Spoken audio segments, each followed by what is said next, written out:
Blessed is he for whom paradise yearns. Yes, paradise yearns for the man whose goodness makes him beautiful.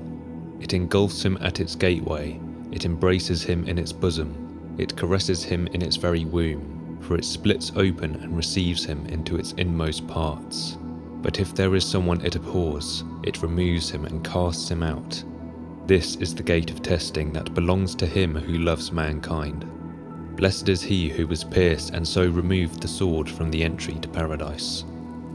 Forge here on earth and take the key to paradise. The door that welcomes you smiles radiantly upon you. The door all discerning conforms its measure to those who enter it. In its wisdom it shrinks and it grows, according to the stature and rank attained by each person. It shows by its dimensions whether they are perfect or lacking in something.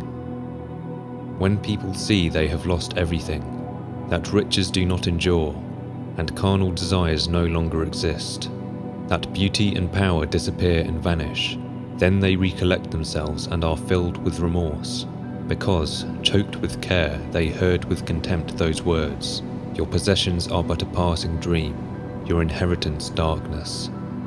What they once possessed they have lost, and found what they never had. They desired happiness, but it flew away, and the woe they had dreaded has arrived. What they had hoped on has proved an illusion, and what they never sought for they have now found.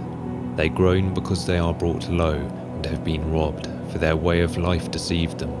While their torment is very real, their luxurious living has vanished, and their punishment does not come to an end. The righteous too perceive that their own affliction no longer exists, their suffering does not endure, their burden no longer remains, and it seems as if no anguish had ever assailed them. Their fasts appear as though a mere dream, for they have woken as it were from sleep to discover paradise and the kingdom's table spread out before them. By those who are outside, the summit cannot be scaled, but from inside paradise inclines its whole self to all who ascend it. The whole of its interior gazes upon the just with joy. Paradise girds the loins of the world, encircling the great sea, neighbour to the beings on high, friendly to those within it, hostile to those without. At its boundary I saw figs, growing in a sheltered place, from which crowns were made that adorned the brows of the guilty pair, while their leaves blushed as it were for him who was stripped naked. Their leaves were required for those two who had lost their garments. Although they covered Adam, still they made him blush with shame and repent, because in a place of such splendour, a man who is naked is filled with shame. Who is capable of gazing upon the garden's splendour, seeing how glorious it is in all its design, how harmonious in its proportions, how spacious for those who dwell there, how radiant with its abodes, its fountains delight with their fragrance. But when they issue forth toward us, they become impoverished in our country, since they put on the savours of our land as we drink them.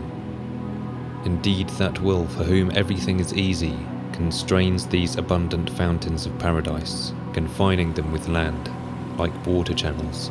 He summoned them to issue forth in our direction, just as he bound up the waters in the bosom of his clouds, ready to be sent forth into the atmosphere at the bidding of his will.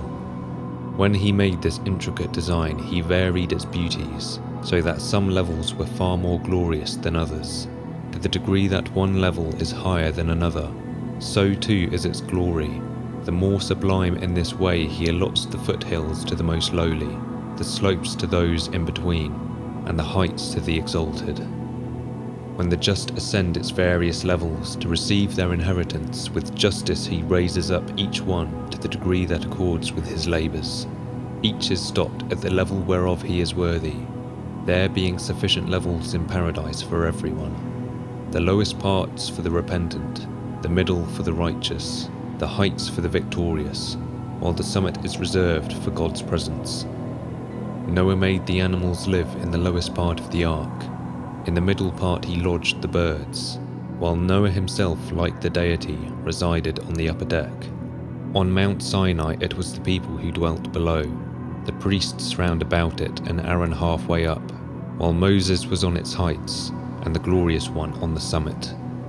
A symbol of the divisions in that garden of life did Moses trace out in the ark, and on Mount Sinai too, he depicted for us the types of paradise, with all its arrangements harmonious, fair and desirable in all things, in its height, its beauty, its fragrance, and its different species.